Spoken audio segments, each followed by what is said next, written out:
First contact and fatal mistake. The terraformed world of Elysium shimmered blue and green against the backdrop of space as the United Earth diplomatic vessel Concordia made its final approach. Captain Maya Hernandez stood on the bridge, her hands clasped behind her back, watching as the jewel of human expansion grew larger in the viewscreen. Established only 15 years ago, Elysium was humanity's most successful extraterrestrial colony, home to over 30,000 settlers. But today marked a historic moment beyond mere colonial success. Today would bring humanity's first formal diplomatic meeting with an alien species. The Novaran delegation has confirmed their arrival time, announced Lieutenant Wei Chen from his communication station. Their vessel will enter orbit approximately 1 hour after we dock. Very good, Maya replied, her voice steady despite the butterflies in her stomach. Inform Ambassador Okafor. I want all diplomatic personnel ready and briefed. Dr. Adrian Calhoun, the ship's xenoanthropologist, approached Maya with a datapad in hand. His eyes sparkled with the excitement of a scientist about to make first contact with a civilization he'd only studied from afar. Captain, I've finalized my report on Novaran cultural norms based on our preliminary exchanges, he said. There's something important we need to emphasize with all personnel. Maya arched an eyebrow. Go on. The Novarans have a fundamentally different approach to reproduction and child-rearing, Adrian explained. They're quasi-hive minds, individuals with shared consciousness links. They produce offspring in large numbers with minimal parental investment. Most of their young mature with very little direct guidance. And this matters because they won't instinctively understand our attachment to our children or our protective nature toward them. To Novarans, losing a few young is statistically insignificant. They might view our protectiveness as irrational or primitive. Maya's expression hardened. Then we need to make it crystal clear that humans don't share that perspective. I'll have Ambassador Okafor emphasize this point explicitly during the negotiations. The Concordia docked smoothly at Elysium's orbital station. Below, Elysium's capital city, New Hope, sprawled across a vast plateau overlooking an azure sea. The colonial government had constructed a special reception facility for the historic meeting, with accommodations designed to suit both human and Novaran physiological needs. Governor Sofia Reyes waited at the docking bay with her delegation, including her 10-year-old daughter Zoe, who bounced excitedly at her mother's side.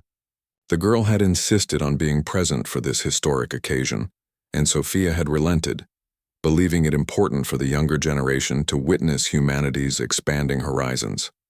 Governor Reyes, Maya greeted with a formal nod as she led the Earth delegation down the ramp. The Concordia is honored to bring Earth's representatives to Elysium for this momentous occasion. Sofia smiled warmly. Captain Hernandez, welcome to Elysium. We've been preparing for months. The reception facility is ready and our people are eager. Ambassador Nnamdi Okafor, a tall man with dignified gray at his temples, stepped forward. At 63, he had decades of diplomatic experience, but even he couldn't hide his excitement at being the first human to formally negotiate with an alien civilization. Governor, I trust you've been briefed on Novaran customs and physiology, he asked. Thoroughly, Sofia confirmed. We've adjusted environmental controls in their quarters to match their homeworld's higher oxygen content and temperature preferences. Zoe tugged at her mother's sleeve. Mom, will I get to see the aliens too? Sofia ruffled her daughter's dark curls. Yes, from a distance during the welcome ceremony. But the negotiations themselves are for the diplomatic teams only. An hour later, the orbital tracking system announced the arrival of the Novaran vessel. Unlike the utilitarian design of human ships, the alien craft resembled a massive crystalline organism, its translucent surface pulsing with internal light. It took position in geosynchronous orbit above New Hope, and soon a smaller shuttle detached, beginning its descent. The welcoming committee gathered at the landing pad as the Novaran shuttle touched down. The hatch dilated open, revealing the aliens to human eyes for the first time in person. The Novaran stood nearly 7 feet tall, with slender bodies covered in iridescent scales that shifted colors with their movements. Each had 4 arms ending in 6-fingered hands, and their elongated heads featured compound eyes that captured a wider visual spectrum than human vision. Most striking were the neural filaments that extended from the back of their heads, connecting them to a communal consciousness when in proximity to one another. The lead Novaran, distinguished by the silver-blue hue of its scales, stepped forward. "I am Envoy Tirvex of the Novaran Confluence," it stated, its voice processed through a translation device. "We bring greetings from the 17 worlds of our dominion." Ambassador Okafor bowed slightly. "Envoy Tirvex, I am Ambassador Namdi Okafor, representing Earth and all human colonies. We welcome you to Elysium, and look forward to establishing peaceful relations between our peoples." The formal pleasantries continued as the delegation moved to the reception hall. Dr. Calhoun observed the Novarans carefully, noting how their neural filaments pulsed in synchronized patterns when they communicated among themselves. He caught several of them staring at the human children present, including Zoe Reyes, with what appeared to be scientific curiosity. During the evening reception, Zoe broke away from her assigned security detail, drawn by curiosity toward a Novaran scientist who was operating a strange device. "What's that?" she asked, pointing at the handheld instrument. The Novaran, introduced earlier as Scientist Nevlak, turned its compound eyes toward her. "A biological scanner," it answered, tilting the device to show her. "It measures life signs and neural activity." "Cool. Can you scan me?" Zoe asked with childish enthusiasm. Nevlak hesitated, then waved the device over her. The scanner emitted a soft hum, and the Novaran's neural filaments pulsed rapidly. "Fascinating," Nevlak murmured. "Your neural complexity is remarkable for an immature specimen. Your species invests considerable resources in individual development rather than numerical reproduction." Dr. Calhoun, who had been keeping an eye on the interaction, stepped closer. "Yes, human children develop slowly compared to many species. We invest heavily in each child's growth and education." "Inefficient," another Novaran commented, joining them. "Yet it produces interesting results. We value our children above all else," Calhoun said pointedly. "In human culture, there is nothing more important than the safety and well-being of our young. It's at the core of our social structure and moral code." The Novaran's neural filaments flickered in a pattern Calhoun couldn't interpret. "A biological imperative common to many species," Nevlak stated dismissively. "For humans, it goes far beyond biology," Calhoun insisted, feeling a growing unease. "It would be a grave mistake to underestimate how seriously we take this aspect of our culture." The formal negotiations began the following day. For a week, human and Novaran diplomats worked through the details of trade agreements, territorial boundaries, and cultural exchange protocols. Ambassador Okafor made a point of emphasizing humanity's protective stance toward children during the section on cultural understanding. "This must be explicitly acknowledged in our agreement," Okafor insisted. "Any harm to our children, intentional or otherwise, would be considered the gravest possible offense." Envoy Tirvex's neural filaments pulsed. "We understand this is important to your species, it will be noted." But Dr. Calhoun, observing from the side of the room, wasn't convinced the Novarans truly grasped the depth of human feeling on the matter. There was something in their compound eyes that suggested they viewed this as merely another curious human idiosyncrasy. 2 days later, Elysium celebrated the signing of the official treaty with a public festival in New Hope's Central Plaza. Colorful banners hung from buildings, music filled the air, and excited colonists mingled with the Novaran delegation who had been invited to experience human celebration customs. Governor Reyes gave a speech about new beginnings in interspecies cooperation, with Zoe standing proudly at her side. When the formalities ended, Zoe asked permission to join other children at the game booth set up for the festival. "Stay where there are plenty of people," Sophia instructed, watching her daughter skip away to join a group throwing rings onto bottles. As the festivities continued, Sophia was called away briefly to address a minor diplomatic issue. When she returned 20 minutes later, she couldn't spot Zoe among the children. "Have you seen Zoe?" she asked her assistant, trying to keep the worry from her voice. A quick check with the other children revealed that Zoe had gone to see the cool alien tech One of the Novarans had offered to show her. Alarm bells rang in Sophia's mind immediately. "Find her," she ordered her security team. "Now." The security cameras revealed distressing footage. Zoe following Nevlak willingly toward the research modules the Novarans had been given access to. But there was no footage of them returning. Within an hour, the festive atmosphere had transformed into a colony-wide search operation. Colonial Security Chief Marcus Tanner coordinated teams from the command center, his face grim as each report came back negative. "Governor," he said finally, "we've traced their path to the Novaran shuttle bay. A small craft launched 30 minutes ago and docked with their main vessel." Sophia's face went pale, then flushed with rage. "Open a channel. To the Novaran ship. Now." The face of a Novaran appeared on screen. "This is Coordinator Yuri Cell of the Novaran vessel Star Confluence." "This is Governor Sophia Reyes," she said, her voice dangerously controlled. "One of your scientists has taken my daughter. Return her immediately." The Novaran's neural filaments pulsed slowly. "I will investigate this claim." "You have 1 hour," Sophia stated. "After that, I'm contacting Earth Fleet Command, and I promise you, you will learn exactly what happens when humans believe their children are threatened." The screen went dark. Sophia turned to Marcus. "Send an emergency transmission to Earth, Priority 1, and activate all colonial defense systems." "The colonists are already mobilizing," Marcus replied grimly. "Word has spread. Indeed, across New Hope, civilian volunteers were reporting to security stations. Hunters brought out personal weapons. Engineers began modifying equipment that could be weaponized. There was no panic, only cold, focused rage. In orbit, aboard the Star Confluence, scientist Nevlak carefully placed monitoring devices on Zoe Reyes, who lay unconscious on an examination table.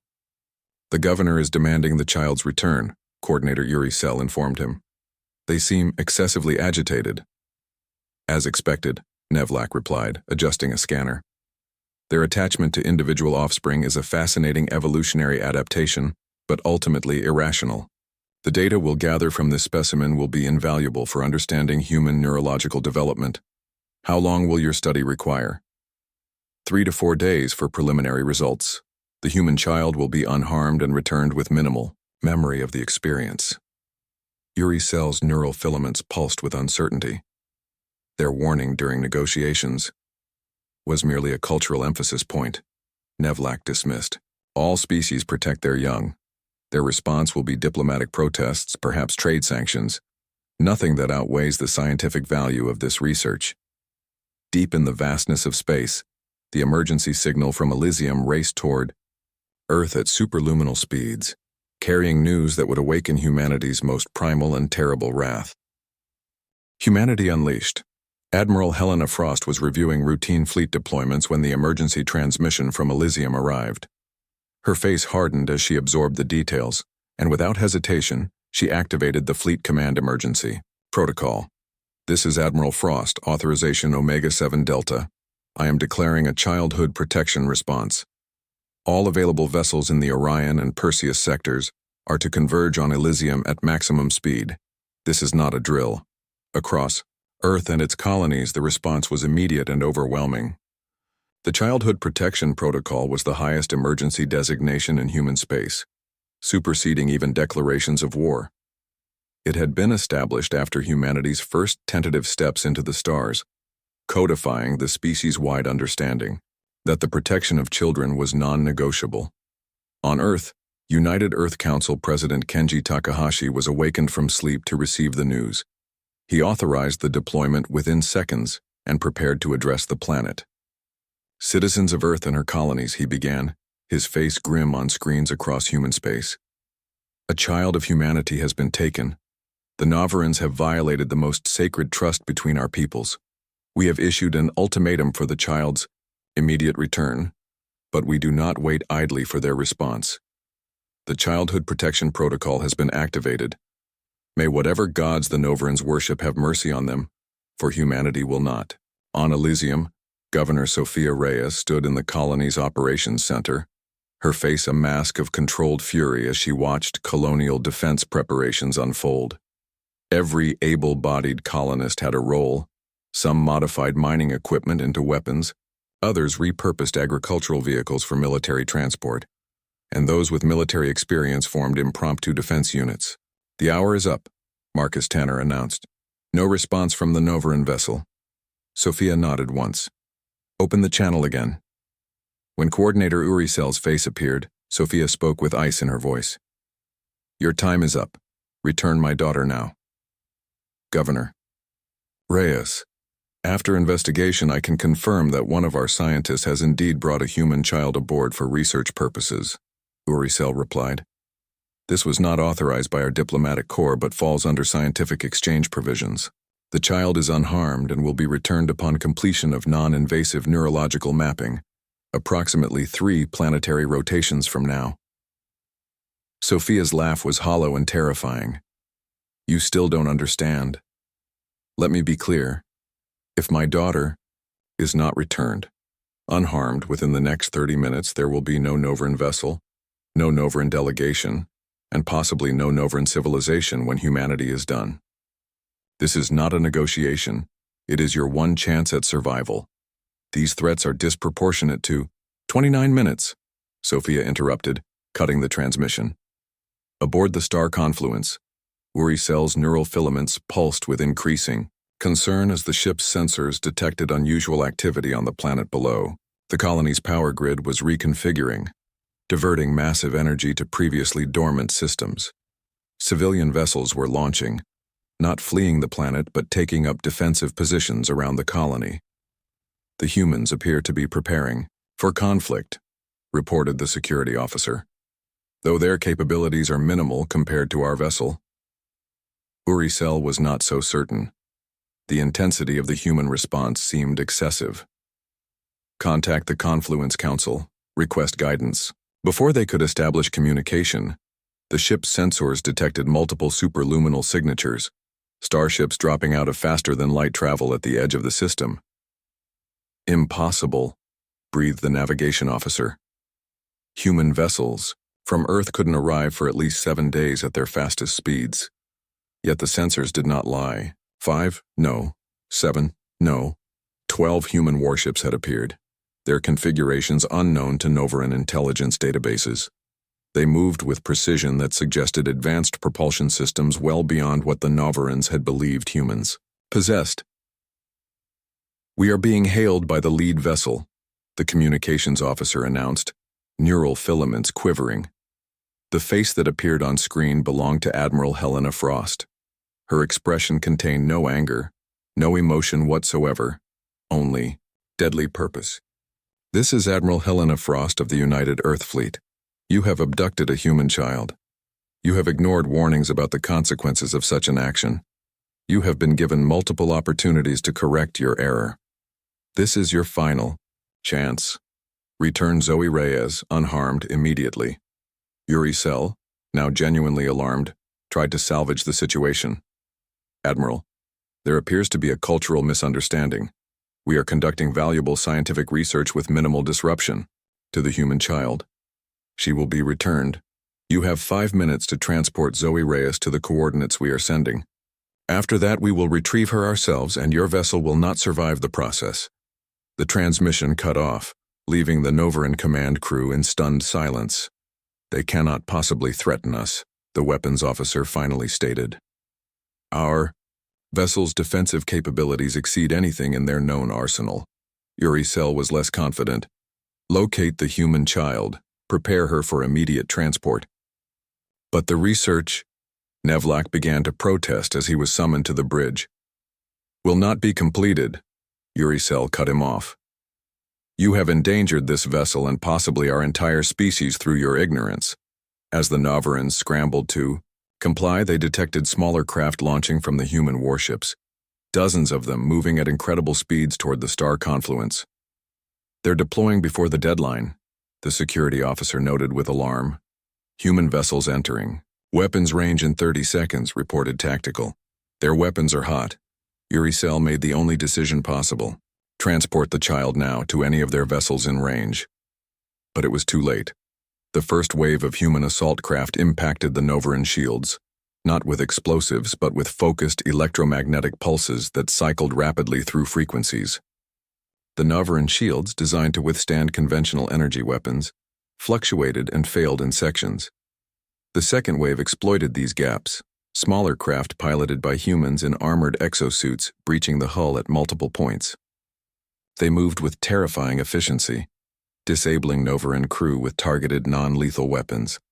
On the bridge, the security feeds showed the human strike teams sweeping through the ship, their movements suggesting intimate knowledge of Novaran, vessel design that should have been impossible. "How do they know the layout of our ship?" gasped a junior officer. The answer came from an unexpected source, the Novaran database itself, as accessed by the humans who had hacked their systems. During the diplomatic exchanges, gathering intelligence while smiling and talking of peace. The bridge doors burst open, and humans in black combat armor stormed in, weapons trained on every Novaran present. Behind them walked Governor Sophia Reyes herself, somehow transported from the planet to participate in the assault.